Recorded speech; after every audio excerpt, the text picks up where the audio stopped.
నన్ను వదిలేయండి అంటూ ప్రాధేయపడిన మహిళా కానిస్టేబుల్, బట్టలు ఊడదీసి మూకదాడి, ప్రాణభయంతో ఏడుస్తూ ప్రాధేయపడిన గుండెల్ని పిండేసే ఈ ఘటన ఇప్పుడు సోషల్ మీడియాలో వైరల్ అవుతూ ఉంది.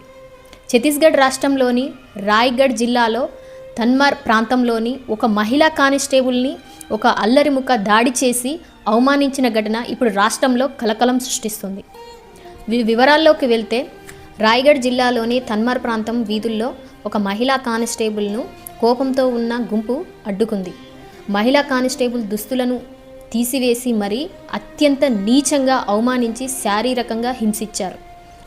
ఆ సమయంలో ఆ మహిళా కానిస్టేబుల్ ప్రాణభయంతో వణికిపోతూ, అన్నయ్య దయచేసి నన్ను వదిలేయండి, మళ్ళొక్కసారి ఈ వీధుల్లోకి నేను రాను అంటూ ప్రాధేయపడిన ఆ తీరు అందరి మనసుల్ని కలిచివేస్తుంది. ఇలాంటి ఘటన ఇదొక్కటే కాకోకుండా ఛత్తీస్గఢ్ రాష్ట్రంలో రాయ్గఢ్ జిల్లాలో మరొక సంఘటన కూడా చోటు చేసుకుంది.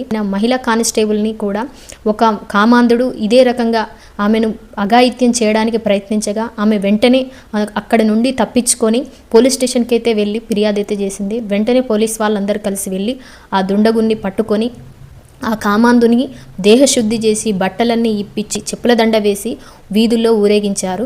ఇది మరొకకు జరగకుండా ఉండడం కోసం, అలాంటి చర్యలకు పాల్పడకుండా ఉండడం కోసం ఇలాగైతే చేశామని అయితే ఆ పోలీసు వాళ్ళు అయితే చెప్పారు.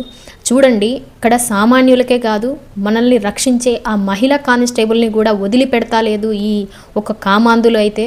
అసలు ఇలాంటి వీడియోలు చూస్తుంటే అనిపిస్తుంటుంది, చిన్న పిల్లల నుండి పెద్దవారి వరకు ఈ ఆఖరికి మనల్ని రక్షించే కానిస్టేబుల్ని కూడా వదిలిపెట్టడం లేదంటే అసలు చాలా ఘోరాతి ఘోరం. ఇలాంటి వాళ్ళను కఠినంగా శిక్షించాలి, ఆన్ ద స్పాట్లో వెంటనే చర్యలు అయితే తీసుకోవాలి. మీరు కూడా ఈ వీడియో మీద మీ ఒపీనియన్ ఏంటిదో తప్పకుండా కామెంట్ అయితే చేసి, లైక్ అయితే చేసి, సబ్స్క్రైబ్ అయితే చేయండి.